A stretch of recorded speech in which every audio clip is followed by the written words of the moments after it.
दिल्ली में 17,386 case corona के आए टोटल अभी तक। उसमें से 7,846 लोग ठीक होके घर चले गए। 9,142 लोग अभी भी बीमार हैं और 398 लोगों की मौत हो गई है कोरोना की वजह से। पिछले कुछ दिनों में दिल्ली में कोरोना की वजह से कोरोना के केस बढ़ रहे हैं, तेज़ी से बढ़ रहे हैं। इस बात को हम स्वीकार करते हैं। ये थोड़ा चिंता का विषय है, लेकिन घबराने की कोई ज़रूरत नहीं है। मैं आपका मुख्यमंत्री आपको ये भरोसा दिलाना चाहता हूँ कि आपकी सरकार कोरोना से 4 कदम आगे चल रही है। जितनी ज़रूरत है उससे कहीं ज़्यादा इंतज़ाम हम आपके इलाज के लिए कर रहे हैं।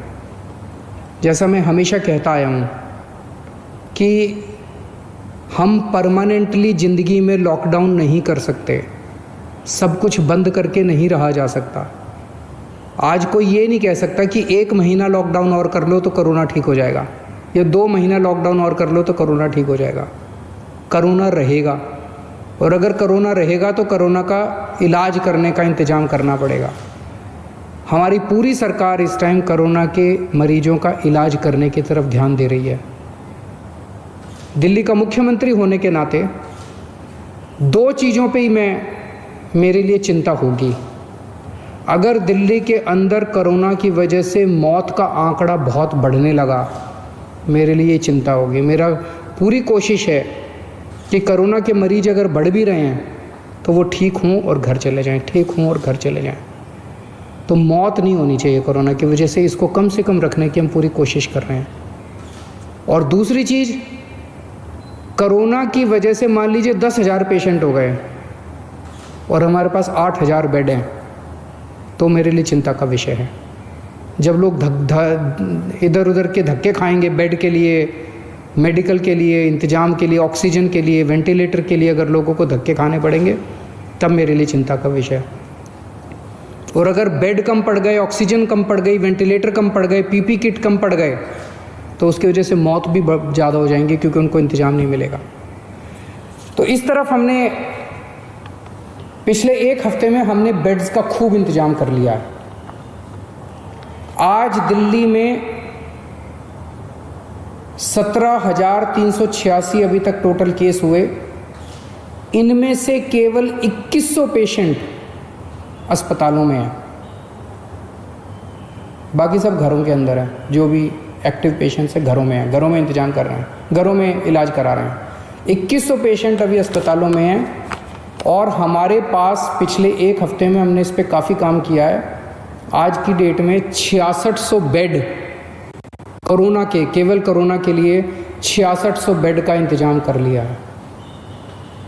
पिछले हफ्ते जब मैं आपसे मिला था, 1 हफ्ता पहले, हमारे पास टोटल मिला के 4,500 बेड का इंतज़ाम था। पिछले 1 हफ्ते में हमने 2100 और बेड का इंतज़ाम कर लिया। 6600 बेड हैं आज हमारे पास। इन 6600 बेड्स में से केवल 2100 बेड के ऊपर पेशेंट हैं, 4500 बेड खाली पड़े हैं अभी अपने पास। और पिछले हफ्ते हमने ऑर्डर जारी कर दिए, 5 जून तक दिल्ली में 9,500 बेड्स तैयार हो जाएंगे। उनकी तैयारी चल रही है, ऑर्डर जारी कर दिए हैं। कई होटल्स को टेक ओवर कर रहे हैं हम लोग, होटल्स के अंदर बेड बना रहे हैं, वहाँ पे ऑक्सीजन कॉन्सेंट्रेटर लगाएंगे, अगर ज़रूरत पड़ी वहाँ भी ऑक्सीजन देने की, वहाँ भी ऑक्सीजन देंगे। तो 2100 पेशेंट्स के, केवल 2100 आज पेशेंट्स हैं। 6,500 बेड तैयार हो चुके हैं और 9,500 बेड और 1 हफ्ते के अंदर तैयार हो जाएंगे। तो आपको चिंता करने की ज़रूरत नहीं है। थोड़ा सा आपको ब्रेकअप दे देता हूँ। दिल्ली सरकार के जो अस्पताल हैं, इसके अंदर अभी तक हमारे पास 2,500 बेड थे। 5 जून तक 4600 बेड तैयार हो जाएंगे टोटल। केंद्र सरकार के अभी तक 2329 बेड थे, ये थोड़े कम हो गए हैं। 2229 बेड अब केंद्र सरकार के हैं अस्पतालों में। और प्राइवेट में सबसे ज़्यादा डिमांड थी, 677 टोटल अभी तक बेड थे, आज की डेट में 2677 हो गए हैं। 2500 से ज़्यादा बेड आज प्राइवेट में अवेलेबल हैं, प्राइवेट अस्पतालों में 2500 से ज़्यादा। और 5 जून तक 3677, 3500 बेड प्राइवेट सेक्टर में हमारे पास हो जाएंगे। अक्सर बहुत सारे लोग प्राइवेट में जाना चाहते हैं, कहते जी मेरे पास तो इंश्योरेंस है, मैं तो प्राइवेट में जाना चाहता हूँ। आपकी मर्ज़ी, आप कहीं भी जाइए, लेकिन आपकी जानकारी लिख के बता दूँ, जैसे दिल्ली के सरकारी स्कूल बहुत अच्छे हैं, दिल्ली के सरकारी अस्पताल भी बहुत अच्छे हैं। अगर आप सरकारी अस्पतालों में जाएंगे तो आपको अच्छी व्यवस्था मिलेगी। एक आंकड़ा आपकी जानकारी के लिए, 14 मई को दिल्ली में 8,500 केस थे, 15 दिन बाद आज 17,000 केस हैं, डबल हो गए, 8,500 केस बढ़ गए। 14 मई को दिल्ली के अस्पतालों में 1600 मरीज थे, आज 2100 मरीज हैं। 8,500 पेशेंट बढ़ गए, लेकिन अस्पताल में केवल 500 मरीज बढ़े। मोटा मोटा मैं कहने की ये कोशिश कर रहा हूँ कि जितने लोगों को कोरोना हो रहा है, या तो उनको कोई सिम्टम नहीं हो रहा, या उनको इतना मामूली सिम्टम हो रहा है, थोड़ी सी खांसी, थोड़ा सा बुखार, कि अपने घर में इलाज कर रहे हैं। 15 दिन में 8,500 केस बढ़े, लेकिन अस्पतालों में केवल 500 केस बढ़े। तो चिंता करने की, बिल्कुल घबराने की ज़रूरत नहीं है। चिंता तो है, कोरोना के केस इतने बढ़ने नहीं चाहिए, हम भी नहीं चाहते। थोड़ा भी बुखार है तो क्यों तकलीफ़ होनी चाहिए अपने लोगों को। लेकिन अगर कोरोना है तो घबराने की ज़रूरत नहीं है। मोस्टली लोग, अधिकतर लोग ठीक हो रहे हैं और अपने घर पे ही ठीक हो रहे हैं। एक परेशानी सामने आई थी कि एक तरफ तो हम कहते हैं जी बेड्स का खूब इंतज़ाम कर लिया, वेंटिलेटर का इंतज़ाम कर लिया, ऑक्सीजन का इंतज़ाम कर लिया, चिंता मत करो, 6600 बेड्स का इंतज़ाम कर लिया। लेकिन अगर किसी के घर में कोई कोरोना का मरीज हो तो वो कहाँ जाए? उसे नहीं पता कि कौन से अस्पताल में कितने बेड खाली हैं, उसे नहीं पता कौन से अस्पताल में कितने वेंटिलेटर खाली हैं। कुछ मामले आए जिसमें कुछ लोगों को धक्के खाने पड़े, जानकारी का अभाव था। एक तरफ बेड खाली हैं और दूसरी तरफ लोगों को पता नहीं है। तो इसके लिए मैंने पिछले हफ्ते आप लोगों को बताया था, एक ऐप बना रहे हैं, ऐप बन गया है, उसकी टेस्टिंग चल रही है। परसों सोमवार को उस ऐप को लॉन्च करेंगे। उस ऐप को आप डाउनलोड कर लेना। उस ऐप में आपको एक अस्पताल का डेटा मिलेगा कि इस अस्पताल में टोटल इतने बेड हैं, इतने खाली हैं, इस अस्पताल में टोटल इतने वेंटिलेटर हैं, इतने खाली हैं। अगर किसी के भी घर में कोई बीमार हो तो आपको पता है कि किस अस्पताल में बेड खाली है और किस अस्पताल में वेंटिलेटर खाली हैं। आपको कहीं धक्के खाने की ज़रूरत नहीं है, आप उस हिसाब से उसी अस्पताल में जाओगे। जिनके पास स्मार्टफोन नहीं है वो वेबसाइट पे जाके कर सकते हैं। वेबसाइट वेब पेज भी बना रहे हैं, और एक हेल्पलाइन 1031 जो है उसके ऊपर भी ये वाली सारी जानकारी आपको मिल जाया करेगी। तो इसके बाद मैं समझता हूँ कि आपको इधर उधर कहीं धक्के खाने की ज़रूरत नहीं पड़ेगी। एक मेरी सब लोगों से ये निवेदन है कि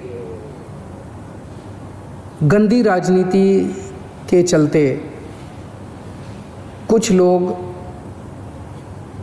भ्रमित करने वाले वीडियो बनाते हैं। वीडियो कहीं और का है। आज सुबह से कोई एक वीडियो चला रखा है कि देखिए कितनी लाशें दिल्ली के अस्पताल में, वो पता चला कहीं और का है, दिल्ली का है ही नहीं। कल किसी ने चला दिया कि देखो दिल्ली सरकार के अस्पताल में कितना गंदा खाना, वो पता चला दिल्ली सरकार का अस्पताल ही नहीं था, कोई और अस्पताल था, किसी और का अस्पताल था, दिल्ली सरकार का था ही नहीं। तो एक तो मेरी लोगों से, जो भी लोग ऐसा करते हैं उनसे निवेदन है, देश इस टाइम बहुत मुश्किल अवस्था से गुज़र रहा है। इस वक्त अपने को सबको राजनीति छोड़ के एक साथ मिलके देश के लिए काम करना है। इस किस्म की गंदी राजनीति ठीक नहीं है। ये अपने देश को कमज़ोर करती है, अपने समाज को कमज़ोर करती है, अपने लोगों को कमज़ोर करती है, व्यवस्था को कमज़ोर करती है। जब ये कल वीडियो आया कि दिल्ली सरकार के अस्पताल में खाना अच्छा नहीं है, मैंने फ़ोन किए सब जगह एमएस वगैरह को, इसको मैं पता करो ये क्या है। उनका मनोबल टूटता है। वो कहते हैं जी हम इतना अच्छा काम कर रहे हैं और फिर भी हमारे बारे में इस तरह से दुष्प्रचार किया जा रहा है। जो डॉक्टर, जो नर्स इतना आगे बढ़ के काम कर रहे हैं, आज दिल्ली के अंदर दिल्ली के डॉक्टर्स, दिल्ली के नर्सेज ने इतनी मेहनत करके दिल्ली के अंदर डेथ के फिगर को, मौत के आंकड़े को इतना कम रखा हुआ है, और आप एक किसी और देश का, किसी और शहर का वीडियो चला के कहते हैं दिल्ली में लाशों का ढेर। सोचो उनके मन पे क्या गुजरती है। उनकी मेहनत का हम एक तरह से इंसल्ट कर रहे हैं। ऐसा मत कीजिए। और अगर आपको ऐसा कोई वीडियो मिले तो आंख बंद करके उस पर भरोसा भी मत कीजिए। अक्सर कई सारे ऐसे वीडियो फर्जी चल रहे हैं। अगर कोई सच्चा वीडियो होगा मैं आपको भरोसा देता हूँ उसके ऊपर एक्शन लिया जाएगा, और हमने लिए हैं कि बहुत सारे ऐसे झूठे वीडियो भी चल रहे हैं। नमस्कार।